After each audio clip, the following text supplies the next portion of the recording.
Very good morning all of you.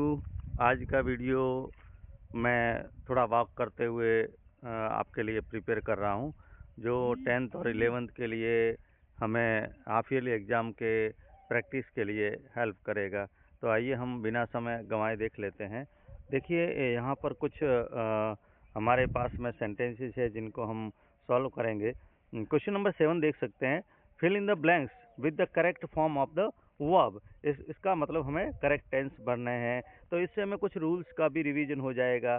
देखिए, सबसे पहला सेंटेंस लिखा गया है stop someone dash come here. तो हमेशा यहाँ पर हमें कौन सा रूल याद आना चाहिए? हमें यहाँ पर ये रूल आना चाहिए कि किसी भी सेंटेंस में यदि एड्रेस किया जा रहा है या एक्सक्लेमेटरी लगा हुआ है, जैसे लुक, सी, लिसन या स्टॉप, ये सारे शब्द किसकी ओर संकेत करते हैं? ये सारे शब्द हमें प्रेजेंट कंटिन्यूस की ओर इशारा करते हैं। और प्रेजेंट कंटिन्यूस का फॉर्मूला क्या है? प्रेजेंट कंटिन्यूस का फॉर्मूला है इज आर एम और वर्ब की आईएनजी फॉर्म। तो समवन है वो सिंगुलर वर्ब है, और तो हम क्या करेंगे, यहाँ stop someone is coming answer होगा। तो अब आपको समझ में आ गया होगा प्रेजेंट कंटिन्यूस के लिए इसके अलावा एडवर्ब कौन कौन सी है। या तो शुरुआत में लुक, सी, लिसन, स्टॉप ये हो, या फिर now days, this days, at this time, at this moment, ये प्रेजेंट कंटिन्यूस के एडवर्ब है जहां में इज आर एम और आईएनजी भरना होता है। सेकंड में चलते हैं। इफ यू वर्क हार्ड, यहाँ पर कंडीशनल आ गया है। इफ यू वर्क हार्ड यानी इफ यू वर्क हार्ड कौन सा टेंस है? प्रेजेंट का सिंपल है। उसके बाद में आगे क्या आएगा? अगर प्रेजेंट सिंपल कंडीशनल में आया है तो आगे कौन सा टेंस आता है? हमेशा याद रखिए फ्यूचर का सिंपल आता है। फ्यूचर का सिंपल क्या है? शैल, विल और वर्ब की फर्स्ट फॉर्म। तो आंसर क्या होगा? आंसर होगा if you work hard you will pass the examination. इसी प्रकार देख लेते हैं थर्ड में। The patient dash die before the doctor came. यह पैटर्न हर एग्जाम में पूछा जाता है जब टेंस की बात आती है या स्कूल एग्जामिनेशन की बात आती है।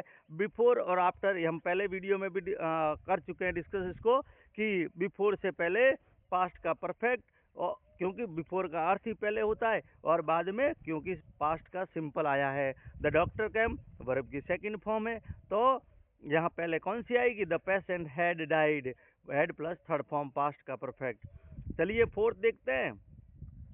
Ram dash go to temple every day. यहाँ पर बिल्कुल इजी सेंटेंस है, बिल्कुल सिंपल सेंटेंस है। यहाँ क्या दिया गया है? Every day. और एवरी डे किसका एडवर्ब है? प्रेजेंट सिंपल का है। तो प्रेजेंट सिंपल में क्या आता है? सब्जेक्ट सिंगुलर हो तो एस ई एस लगता है, गो के साथ ई एस लगेगा। तो पूरा सेंटेंस क्या बन गया? Ram goes to the temple every day. तो प्रेजेंट सिंपल के ऑल कौन कौन से एडवर्ब है?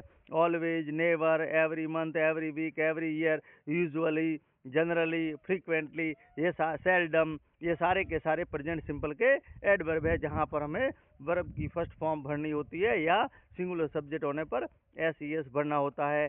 इसी प्रकार क्वेश्चन 8 और देख लेते हैं, जिसमें हमें कुछ मॉडल भरने होते हैं। तो ये क्लास 11th के लिए अक्सर बहुत यूजफुल है, पूछा जाता है। देखिए, शुड, वुड, मस्ट और माइट, इनका हमें प्रयोग करना है। यहाँ पर work hard लेस्ट you fail in examination, इसको हम पहले से डाल चुके हैं और कर भी चुके हैं पिछले वीडियो में। तो एक बार फिर से रिवाइज कर लेते हैं कि लेस्ट के बाद में शुड आता है, और नेक्स्ट में we follow the traffic rules. इसमें क्या होता है? यहाँ पर ट्रैफिक रूल फॉलो करना हमारे लिए मस्ट हो जाता है। इसी प्रकार तीसरे में देखिए, और जहां हम ऑफर और मनुवार करते हैं, जहां पर चॉइस देते हैं, वहां पर वुड का प्रयोग करते हैं। वुड यू लाइक कॉफ़ी, जहां पर हम किसी को रिक्वेस्ट करते हैं, मनुवार करते हैं, तो वहां पर वुड का प्रयोग करते हैं। देख लीजिए अगला एक और सेंटेंस देख लेते हैं।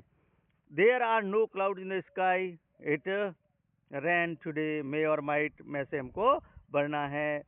आगे कुछ प्रीपोजिशन दिए गए हैं जो क्लास 10th में पूछे जाते हैं।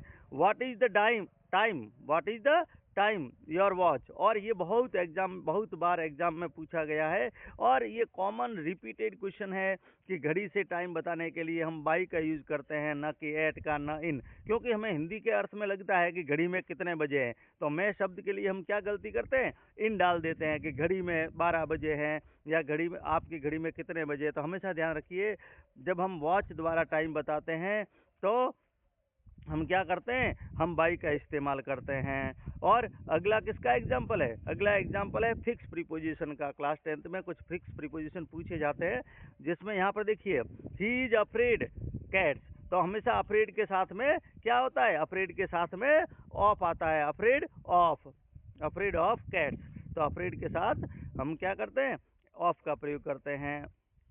An aeroplane is flying, an aeroplane is flying the cloud, तो अबव द क्लाउड होगा या ऑन द क्लाउड होगा, ओवर द क्लाउड होगा, ये आप लोगों को बताना है। द एरोप्लेन इज फ्लाइंग, और उसके बाद कहाँ पर आपको एरोप्लेन कहाँ उड़ रहा है, इट मीन्स अगर वो कवर किए हुए है तो ओवर, और अगर वो ऊपर तो उड़ नहीं सकता, ऑन कब प्रयोग करते हैं, जब कोई चीज टच करती है तो, और उसके सीध में ऊपर हो जहां पर कवर नहीं करता तो कौन सा प्रीपोजिशन आता है, अबव आएगा। तो हम आंसर क्या भरेंगे, the an aeroplane is flying over above the clouds, he is senior. अब यहाँ पर भी फिक्स प्रीपोजिशन है, सीनियर टू, जूनियर टू, इसके साथ में कौन सा प्रीपोजिशन आता है, टू आता है। तो ये कुछ ऐसी ट्रिक्स है जिनको हम रिवीजन के माध्यम से लर्न कर सकते हैं। मैं होप करता हूँ कि ये शॉर्ट वीडियो आपके लिए यूजफुल होगा। हम अगले वीडियो में कुछ और आपके लिए प्रैक्टिस लेकर आएंगे। Thank you.